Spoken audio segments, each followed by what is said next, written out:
The road stretched before me, a ribbon of gray slicing through the heart of America's vast nocturnal landscape. Streetlights were scarce, their dim glow swallowed by the overwhelming darkness. My eyes felt heavy, weighed down by the relentless monotony of the drive and a fatigue that seemed to seep into my bones. I had been driving for hours, the endless road a hypnotic lullaby, when the sight of a supermarket emerged, an incongruous beacon in the desolation. Its neon sign flickered in the night, casting an eerie glow on the deserted parking lot. I was puzzled. A supermarket here, in the middle of nowhere. It was as though it had sprung up from the ground, born from the night itself. I pulled into the parking lot, gravel crunching under my tires, and killed the engine. The silence that followed was absolute, a stark contrast to the low hum of the car's machinery moments before. I sat there for a moment, collecting my thoughts, the neon sign's flicker reflecting off the dashboard.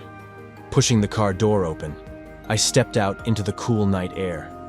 It was refreshing, a welcome reprieve from the stuffiness of the car. I stretched my limbs, my joints protesting with audible pops. As I approached the supermarket, a bell chimed above the door, announcing my entrance. The interior was bathed in fluorescent light, sterile and uninviting. There was a mustiness in the air, the scent of old produce and cleaning fluids. The owner, a man with a weathered face and a bored expression, glanced up from his magazine. "Evening," he muttered, his voice devoid of surprise or interest. He returned his gaze to the pages before him, uninterested in why a customer might find his way here at this late hour. I wandered the aisles, the sound of my footsteps echoing off the linoleum floors. The shelves were lined with cans and boxes, their labels faded and covered in dust. I picked up a can of soup, examining it under the harsh light. It felt like a relic from another time. As I made my way to the back of the store, where the refrigerated goods hummed in their cool compartments, I felt a chill that wasn't from the air conditioning. It was a sensation that crept up my spine, a primal warning. Then, a scream shattered the silence. It was distant yet piercing, a sound filled with terror and pain. I froze, the can of soup slipping from my fingers and clattering to the floor. My heart pounded in my chest, each beat echoing in my ears. The scream, still echoing in my ears, had jolted me into a state of primal fear. My breath became shallow, and a cold sweat broke out across my forehead. In the sudden silence that followed, a soft, unidentifiable noise seemed to creep through the aisles, like the rustling of leaves in a dead forest. Instinctively, I crouched behind a nearby shelf, my heart racing. I strained my ears, trying to discern any movement or sound. The fluorescent lights hummed above, the only constant in this surreal tableau. Time seemed to stretch, each second an eternity. I dared not move, my eyes scanning the shadows that danced along the aisles. The supermarket, once just a mundane stop, had transformed into a labyrinth of fear. Suddenly, the sound of a vehicle approaching broke the silence. My mind raced. Who could it be at this hour, in such a desolate place? I contemplated rushing out to warn them, but the memory of the scream held me back. What if whatever caused it was still lurking around? I inched towards the end of the aisle, peering cautiously towards the entrance. The owner was no longer at the cash register. Where had he gone? The store felt even more deserted, a void of human presence. As the vehicle came to a stop outside, I heard doors opening and closing. Footsteps approached, hesitant and slow. A chill ran down my spine. I was about to witness something, but what? The bell above the door chimed as new customers entered. A woman's scream pierced the air, a different tone from the first, but equally filled with terror. My pulse quickened. I had to see what was happening. I crept towards the entrance, each step deliberate and silent. There, I saw a middle-aged couple, their faces frozen in horror, staring towards the cash register. The woman's hands were clasped over her mouth, her eyes wide with disbelief. Summoning courage, I stepped out of hiding. They recoiled at my sudden appearance, their fear palpable. I raised my hands, a universal sign of peace, trying to articulate that I was not a threat. "It's okay. I didn't." My voice trailed off, unsure of what I was trying to communicate. "Be quiet," I whispered urgently. "We don't know what's here." They nodded, their bodies tense, ready to flee at any moment. Together, we approached the cash register, the source of their terror. The sight that greeted us was macabre. The store owner lay on the ground, his body twisted in an unnatural pose, a pool of blood spreading around him. His lifeless eyes stared at the ceiling, reflecting the harsh fluorescent light. A gasp escaped my lips. The couple clung to each other, their faces a mask of shock and fear. The reality of the situation was overwhelming. We were in grave danger, and we needed to act. But first, we had to understand what had happened here. Who or what had done this? And more importantly, was it still nearby, hiding in the shadows, waiting for us? The air in the supermarket felt heavier, charged with a malevolent energy. Every creak of the building, every flicker of the lights sent shivers down my spine. We were not alone. The air was thick with tension, our minds grappling with the grim reality before us. The chime of the doorbell cut through the silence, snapping us back to the present. We turned, startled, to see another man entering the store.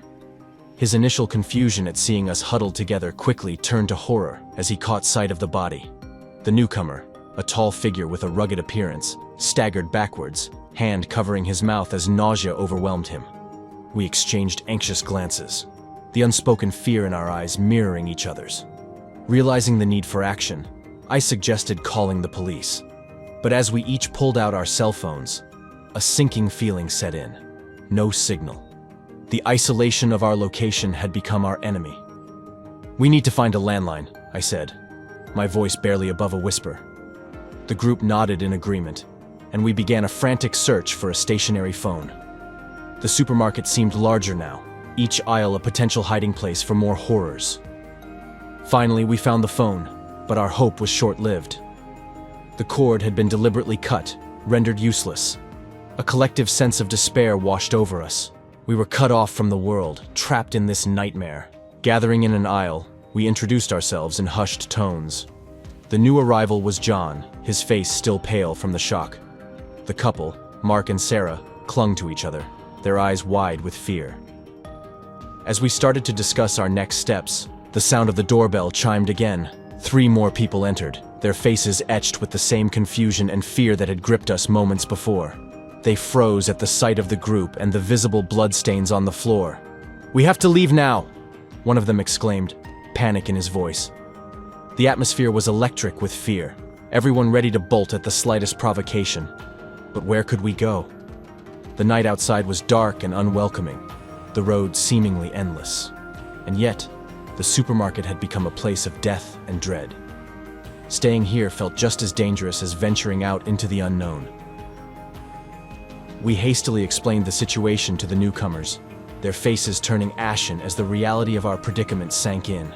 There were now 8 of us, 8 scared souls bound together by a twist of fate in this desolate place. The decision was made to leave in a group, to stick together for safety. We gathered whatever supplies we could find, bottled water, canned food, a few flashlights, and prepared to step out into the dark night. But as we approached the door, a sense of foreboding gripped me. What if whatever caused this was still out there, lurking in the shadows? We were about to step into its domain, unarmed and vulnerable. I glanced back at the lifeless body of the store owner, a silent sentinel to the horror that had unfolded here. What secrets did he take to his grave?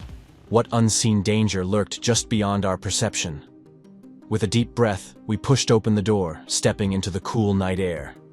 The supermarket, with its flickering neon sign, stood behind us like a tombstone, marking the end of normalcy. We moved towards the parking lot, a sense of urgency propelling us forward. The cool night air brushed against my skin, a stark contrast to the warmth of the supermarket's fluorescent bulbs. As we stepped outside, the vast emptiness of the landscape engulfed us, a desolate backdrop to our growing unease. The parking lot, a patch of gravel and dirt, lay to the side of the supermarket. It was bathed in a dim, almost ghostly light from the few functioning street lamps. Our footsteps crunched underfoot, a chorus of anxiety and anticipation. Upon reaching our cars, a collective gasp escaped our lips.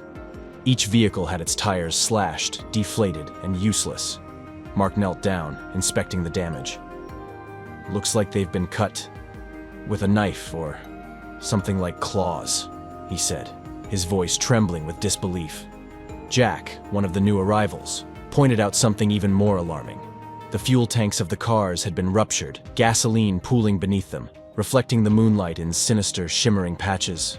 The realization hit us like a wave of cold water. We were stranded. Panic began to set in.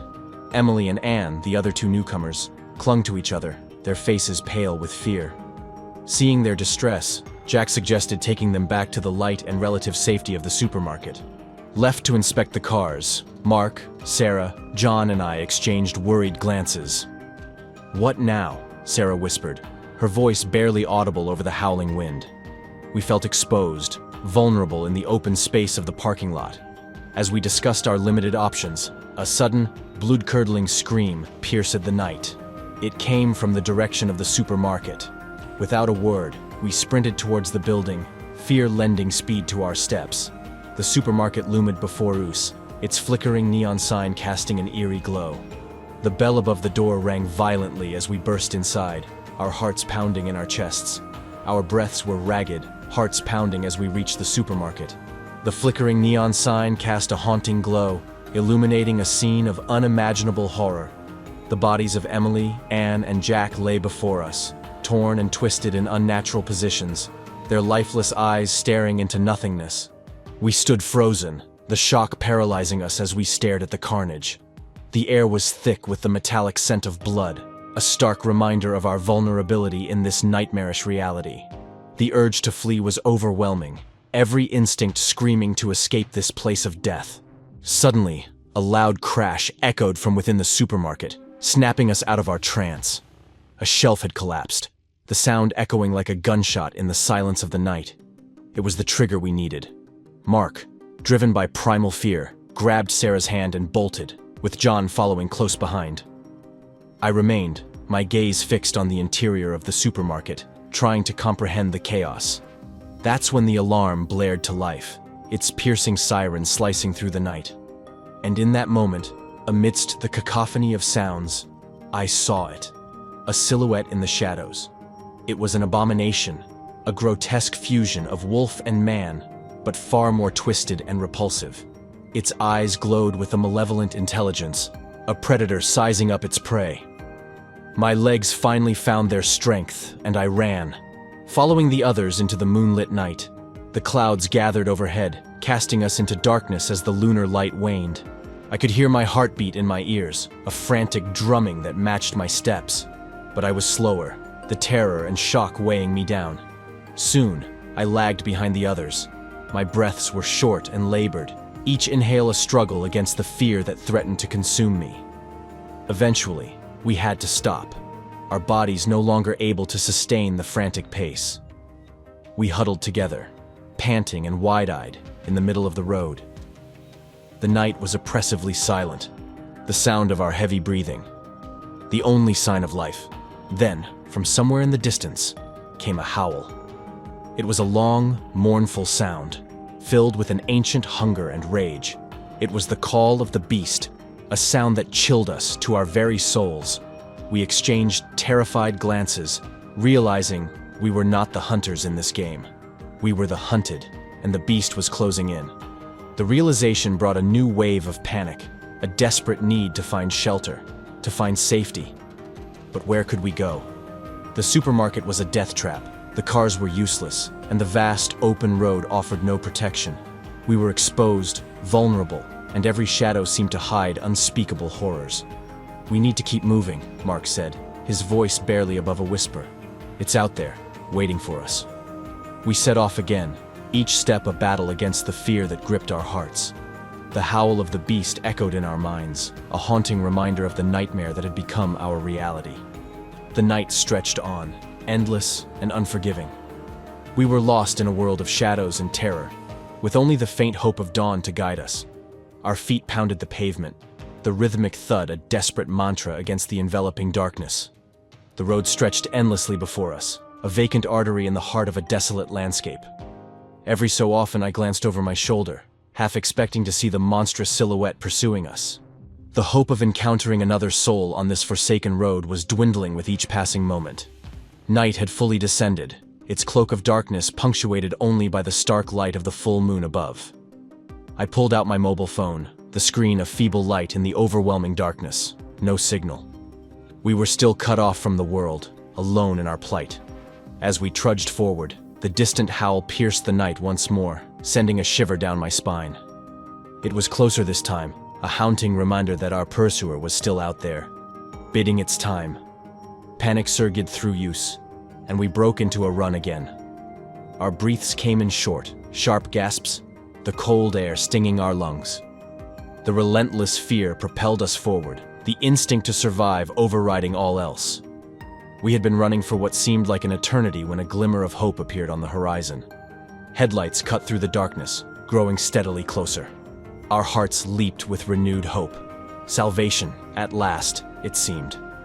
We positioned ourselves in the middle of the road, arms waving frantically. The vehicle, a modest sedan, screeched to a halt mere inches from us.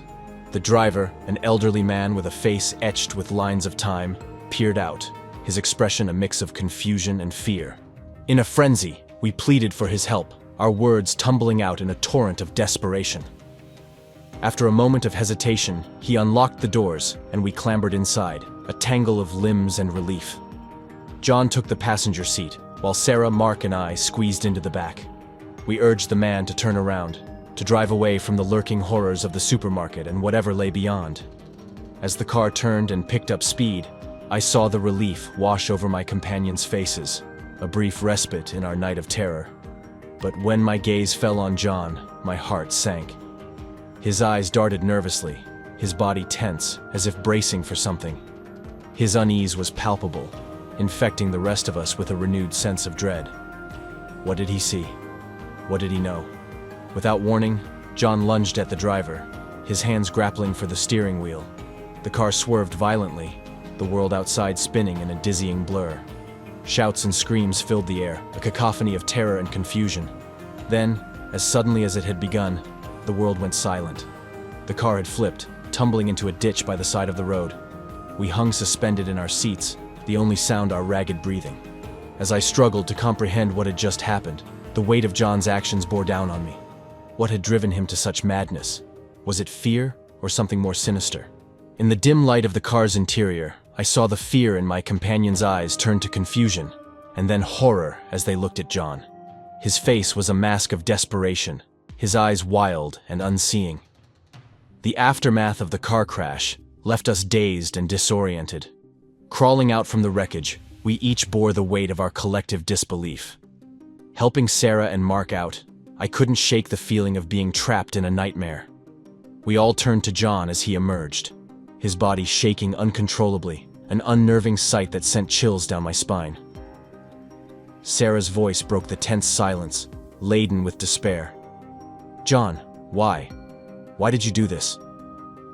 But the man who faced us now was a distorted version of the friend we knew. His eyes were wild and his speech was erratic. "Where to carry this, fool? I'll have to deal with you myself, sorry guys." His voice, barely recognizable, was a harbinger of the horror that was to unfold. The transformation was grotesque and seemed to defy the laws of nature. John's neck stretched unnaturally, his skin rippling as coarse hair sprouted across his body. His face contorted, elongating into a snout, while his teeth morphed into sharp, predatory fangs. The sight was so profoundly disturbing that it rooted me to the spot, my mind struggling to process what my eyes were witnessing. There, in the moonlight, stood a creature of legend, a werewolf, towering and ferocious. My legs trembled, every instinct screaming to flee. Yet for a moment, I was frozen in place, paralyzed by the sheer impossibility of the scene before me.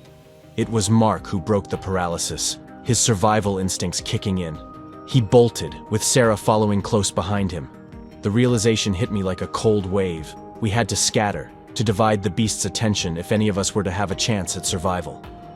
As the werewolf shook its massive head, seemingly disoriented by its own transformation, I seized the moment. I turned and ran in the opposite direction, my heart pounding in my chest, the beast's howls reverberating through the night air. I could hear its heavy footsteps behind me, the sound drawing closer with every passing second.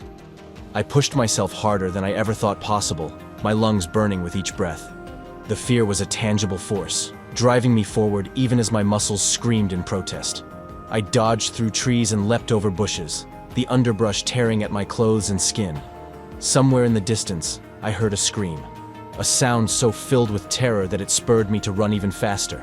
The realization that the beast had chosen to pursue Mark and Sarah first was both a relief and a curse. Relief, because it gave me a chance to escape. A curse, because it meant my friends were in mortal danger.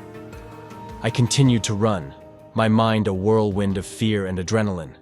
The night seemed endless, a labyrinth of darkness with no sign of safety or respite. Every rustle in the bushes, every snap of a twig underfoot sent waves of panic through me. I was lost in a world of primal fear, where every shadow hid potential death. Then, without warning, the ground beneath me gave way. I fell, tumbling into darkness, the world spinning around me until I crashed into the cold, hard earth. Pain shot through my body, and then everything went black. When consciousness returned, it was daylight. Sunlight streamed into the pit, blinding me momentarily. Pain racked my body as I tried to move, each muscle aching from the fall and the night's exertions. It took several agonizing attempts to pull myself out of the pit. Standing at the edge of the hole, I looked around. The daylight revealed a wild, unfamiliar terrain. The night's horrors seemed almost unreal in the harsh light of day. I stumbled towards the road, each step a testament to the previous night's terror. As I reached the road, a police car appeared. I waved my arms, relief flooding through me. The officers were cautious but listened as I recounted the harrowing events. Their skepticism was evident, and my heart sank with the realization that my story, as unbelievable as it was, might never be accepted as truth. They drove me back to the supermarket. The place was now a hive of activity, with police and onlookers everywhere. I was interrogated by a senior officer, his expression one of polite disbelief. The futility of my situation weighed heavily on me as they placed me in the police car, destined for the station. As we drove, the memories of the previous night haunted me. The nightmare I had lived through seemed almost too surreal to believe. Sitting in the back of the car, I realized the harsh truth.